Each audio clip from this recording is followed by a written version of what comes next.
अब नेदरलैंड जो है उसने देखा पुर्तगीज को कि यार ये तो भाई बहुत डेवलप कर गया, वास्को डी गामा और ये सब चीजें कहानी इनकी सुनी, और उन्होंने कहा कि हम भी आएंगे। P D, P for Portuguese, D for Dutch, है ना। तो अब यहाँ पर क्या होता है कि डच बोलते हैं कि यार हम भी है ना ऐसा करते हैं कुछ, ठीक है।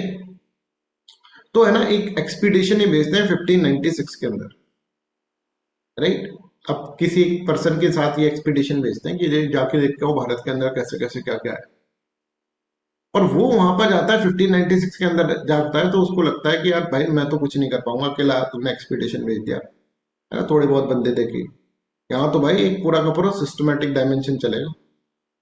यहाँ पे पुर्तगीज ने बड़ा सिस्टमेटिक कर रखा है, आप भी सिस्टमेटिक डायमेंशन करो, राइट।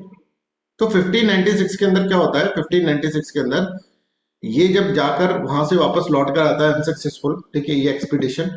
तो फिर डच के किंग को लगता है कि हमें क्या करना चाहिए, हमें एक कंपनी बनानी चाहिए जो कि ईस्ट इंडिया की तरफ जाए, उसका ईस्ट इंडिया नाम की कोई कंपनी बनानी चाहिए, है ना। तो डच की तो डच ईस्ट इंडिया कंपनी ऐसी बनाई। बहुत सारी कंपनीज आसपास की कंपनीज थी, उनको मिलाया और मिलाकर एक बड़ी कंपनी बनाई, that is known as Dutch East India Company, है ना, अमलगमेशन करके। और उनको वैसा ही बोला कि जाओ तुम ट्रेड करो भारत के अंदर, ईस्ट के अंदर ट्रेड करो तुम, और ईस्ट के अंदर तुम्हारी मोनोपोली रहेगी ट्रेड पे, कोई भी और यहाँ से डच से कंपनी नहीं जाएगी ट्रेड करने, नेदरलैंड से कोई कंपनी नहीं जाएगी ट्रेड करने। तो यहाँ के जो लोग थे, यहाँ की जो सरकार थी, उन्होंने क्या करी, बहुत सारी कंपनीज को अमलगमेट करा, अमलगमेट करके एक बड़ी कंपनी बनाई, इसका नाम रखा डच ईस्ट इंडिया कंपनी, ठीक है। और डच ईस्ट इंडिया कंपनी, और उनकी भाषा में कुछ नाम रखा है जिसको VOC आप बोल सकते हो शॉर्ट के अंदर, ठीक है। और इसको सारी पावर दी थी कि जाओ वहां पर युद्ध करो, कुछ भी करो, तुम्हारी मर्जी, वहां पर तुम अपना सेटलमेंट करके आओ, ठीक है। सेटलमेंट नहीं, वहां पे अपना ट्रेड करके आओ, ठीक है। अब डच को हमने कैसे याद करा था, डच को कहाँ पे इसकी फैक्ट्री करी, सब बच्चे लिख देंगे। बहुत इंपॉर्टेंट है, लिखना बहुत इंपॉर्टेंट है। अगर तुम ऐसे सोचोगे बिना लिखे कर देंगे, ठीक है। मौसी वो भी पटना में, राइट। तो मसूलीपट्टनम, ठीक है, ये अपन याद करता। अब यहाँ पर अपन इससे ही सब कुछ याद कर ले। डच क्या है, अपनी मौसी के घर जा रहा है, मौसी ने बोला बेटा यहाँ पे ना बहुत अच्छा ट्रेड कर सकता है तो, है ना। इसकी मौसी इसको प्यार से पता है क्या बोलती थी, चीनू,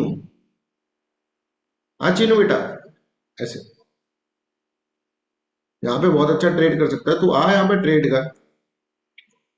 तो डच के माइंड में क्या चल रहा है ये समझो, डच के माइंड में सिर्फ और सिर्फ ट्रेड चल रहा है, इसके दिमाग में सिर्फ और सिर्फ ट्रेड चल, ट्रेड करूंगा, सेटलमेंट करने की जरूरत नहीं है, प्रॉफिट कमाऊंगा यहाँ पे करूंगा, जबरदस्ती का सेटलमेंट नहीं करूंगा। बट इसके पास, डच ईस्ट इंडिया कंपनी के पास पूरी पावर थी कि वहां जाओ, वार करो, टेरिटरी को पजेस करो, कुछ भी करो, फोर्ट वोट बनाओ, आप अपना ट्रेड बहुत डायमेंशन में करो। तो ट्रेड करने आ रहा है, डच ट्रेड करने आ रहा है। मौसी ने उसको बोला बेटा आ यहाँ पे, यहाँ पे चल बिजनेस करते हैं सब, चीनू आ यहाँ पे और बिजनेस करेंगे, ठीक है। पटना की मौसी है, राइट। तो 1596 के अंदर first Dutch expedition to India, the first Dutch expedition to India was led by the Cornwallis de Houtman in 1596। नाम याद हो तो बढ़िया है, अदरवाइज इतना इंपॉर्टेंट नहीं है। However it was not successful in establishing trade relation. 1602 के अंदर आप देखो formation of Dutch East India Company, ठीक है। तो डच ईस्ट इंडिया कंपनी बनती है, state general of the Netherland amalgamated many trading companies into East India Company to the Netherland. This company was also empowered to carry on the war, to conclude treaties, to take possession of the territories, and to erect forts. Right? The Dutch were focused almost entirely on the trade, not territorial conquest. ये इनका दिमाग पढ़ लिया अपन ने। तो ये यहाँ पर आएंगे, मेन गोल इनका था secure monopoly of the spices, है ना, मसाले की monopoly, compete with the Portuguese in the Indian Oceans, है ना, establish securing trading post near the spice market, ऐसा इनका मकसद था। तो मौसी के कहने पे वो आ गया। अब उसने सबसे पहले जो फैक्ट्री खोली वो मौसी के घर पे खोली, मसूलीपट्टनम, ठीक है। अब मौसी पटना में तो रहती थी, पर मसूलीपट्टनम पटना में नहीं है कि तुम बिहार टिक कर कर आ जाओ, ये है आंध्र प्रदेश में। पर एक्चुअली मौसी जो थी ना, वो थोड़ी सी अंधी टाइप की थी, उसकी आंख कमजोर थी ना, अंधी टाइप की थी। राइट। ऐसे अपन मसूलीपट्टनम को आंध्र प्रदेश से याद कर सकते हैं। अब जैसे ये डच आए यहाँ पर ट्रेड करने आ रहे हैं, पर पुर्तगीज को भाई डर लगने लग गया। पुर्तगीज बोलेगा भाई यहाँ पे पूरा सेटलमेंट हमारा है और ये यहाँ पर आ रहा है। और एक एरिया है नागापट्टनम, ठीक है, वो भी साउथ के अंदर ही गई है। नागापट्टनम एरिया को जो है वो किसने ले रखा था, वो पूरा का पूरा पुर्तगीज के कंट्रोल में था। वो नागापट्टनम को डच ने इन्वेड करके अपनी साइड कर लिया, उन्होंने उसको कैप्चर कर लिया, ठीक है। और फिर धीरे धीरे बहुत सारी फैक्ट्रीज वो बनाने लग गए। तो यहाँ पर देखो इस तरह से उन्होंने फैक्ट्रीज बनाई। Establish first factory Masulipatnam, soon become threat to the Portuguese, capture Nagapattinam from that. और यहाँ पर अगर आप देख सकते हैं ये सारी की सारी फैक्ट्री यहाँ पर है, ठीक है। ये सारी की सारी फैक्ट्री जो है मसूलीपट्टनम, ये सारी दिख जाएंगी आपको। सूरत है ना, भी भीम भीमलीपट्टनम, ये रे भीमलीपट्टनम, ठीक है ना, कारिकल, और ये सब चीजें आपको यहाँ पर दिख जाएंगी। तो यहाँ पर पूरा का पूरा इन्होंने अपना कब्जा कर लिया है, ठीक है। और जब यहाँ पर पूरा का पूरा अपना कब्जा कर लिया तो अब पुर्तगीज डर रहे हैं। पुर्तगीज सोच रहे हैं कि भैया ये तो बड़े ही खतरनाक लोग हैं, ठीक है। अब एक बहुत इंपॉर्टेंट चीज मैं आपको बता रहा हूँ जो आपने नहीं सुनी होगी, वो इतनी इंपॉर्टेंट है तुम्हें पता लगेगा उसको इंपॉर्टेंस, बट बुक्स में मेंशन नहीं। अपनी देखो हिस्ट्री के अंदर ना एक प्रॉब्लम और है, history is too much biased. मेरे को जो पता चला है ना हिस्ट्री पढ़कर, बायस्ड है। कुछ पर्सनैलिटीज के खिलाफ बड़ी बायस्ड है, कुछ पर्सनैलिटीज को बहुत ज्यादा ओवर हाईलाइट कर रखा है हिस्ट्री में। Obviously that is too obvious. अगर मान लो मैं राजा हूंगा ना, तो जो हिस्ट्री की किताब लिख रहा होगा उसको बोलूंगा भाई मेरे को ऐसा बताना तो कि जैसे मैं तो बहुत तगड़ा करेज है ना, वो वैसे लिखेगा ऑब्वियसली। बहुत तगड़ा करेजियस वाला था, सात सात समुद्र का पानी, घाट घाट का पानी पिया हुआ राजा, राइट, देवराज वर्मा, है ना। जो आता था कांप जाता था। देवराज वर्मा की जब आर्मी चलती थी इतनी धूल उठती थी कि तूफान आ जाता था, राइट। ऐसे लिखवाऊंगा तो उससे नहीं लिखेगा, टांग देंगे उसको। तो ऑब्वियसली अपीज ही करेंगे ना हिस्टोरियंस। तो हमारी हिस्ट्री भी बायस्ड है जैसे कि अदर हिस्ट्री इज बायस्ड। मेरे को एक तो हिस्ट्री का बायसनेस ये लगता है कि साउथ के साथ थोड़ा सा इतने बड़े बड़े राजा हुए पर हिस्ट्री के अंदर नहीं लिखा हुआ है ना, इतना अपनी किताबों के अंदर एनसीईआरटी के अंदर इतना मेंशन नहीं कर रहा, राइट। दूसरा मेरे को कुछ पर्सनैलिटीज के खिलाफ ऐसा लगता है बायसनेस, है ना। खैर जब भी हम आपको पढ़ा रहे हैं तो हम ये बायसनेस को हटाकर आपको पढ़ा रहे हैं, हम एक अनबायस्ड होकर पढ़ा रहे हैं, ठीक है। अब दिक्कत क्या आता है हिस्ट्री के अंदर, एक और एक नेचर है हिस्ट्री का, ये समझ लो।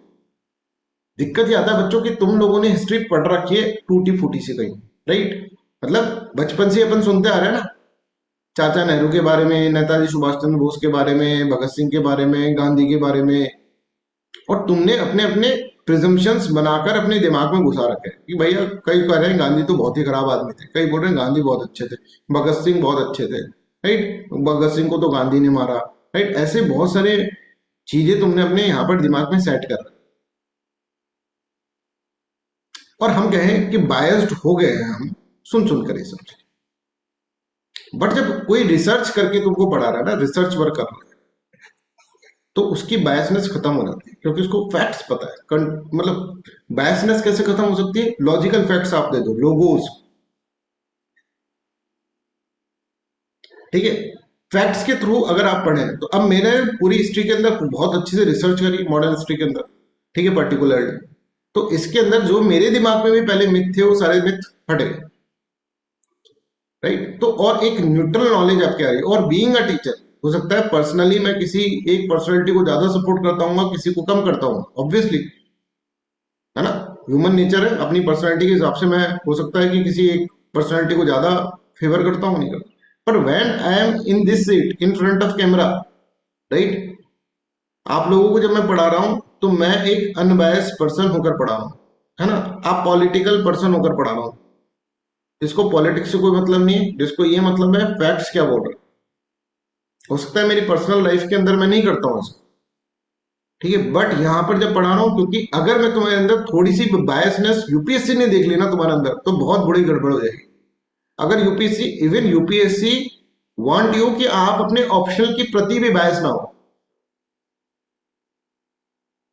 है ना, समझ रहे हैं? जैसे अभी एक स्टूडेंट थे, राइट, जो मैं आपको बता रहा था ना, आईपीएस, ठीक है, नाम इसलिए नहीं लेता कि जबरदस्ती नाम लेंगे तो उनके बारे में तो चीजें बता रहे हैं, तो फिर आप आईपीएस से ढूंढते रहो अपना आप, ठीक है, कौन से बैच के हैं, ये भी नहीं बता रहे, राइट। तो यहाँ पर है ना, उसने ऐसे बोला कि सर मेरे हिस्ट्री के अंदर है ना, आई गॉट लेस देन, मतलब जीएस पेपर वन में मेरे 64 मार्क्स आए सर, 250 में। आप कह सकते हो माय गॉड सर, फिर भी सिलेक्शन हो गया। हिस्ट्री के अंदर ही ब्रिलियंटली स्कोर 300 प्लस मार्क्स। बहुत मुश्किल है हिस्ट्री के अंदर 300 मार्क्स, मतलब वो बच्चा जीनियस है हिस्ट्री के अंदर, कॉन्सेप्चुअल नॉलेज की जीनियस है। और जीएस पेपर वन में क्या आता है? हिस्ट्री, मेजोरिटी तो हिस्ट्री है, ज्योग्राफी और सोसाइटी। जिसकी हिस्ट्री अच्छी है उसकी सोसाइटी भी अच्छी होगी, और मुझे पता है उसकी ड्राइंग व्राइंग अच्छी है, ज्योग्राफी भी उसकी अच्छी है, ठीक है, ये तो मेरे को पर्सनली पता है। उसके कम मार्क्स पता है किसमें आए होंगे? हिस्ट्री में आए होंगे। वो खुद बोलता है कि सर एक्चुअल में मैंने हिस्ट्री के अंदर वो नॉलेज लिख दी जो जीएस वाले स्टूडेंट को नहीं पता था, वैसी नॉलेज लिख दी। उसको पता चल गया भाई ये हिस्ट्री का ऑप्शन सब, अगर तुम्हारे पेपर से वो पता चल जाता है कि तुम्हारा ऑप्शनल सब्जेक्ट ये है, तो आपको इतने अच्छे मार्क्स नहीं देगा, because you are biased towards your optional, एक सब्जेक्ट के प्रति बायस्ड हो गए तो इतना डीप वो होती है उसके अंदर। और वो तो है ना, बहुत लोगों से मिला भी था एग्जामिनर से, ऐसे बताते नहीं एग्जामिनर्स कि हम एग्जामिनर्स हैं।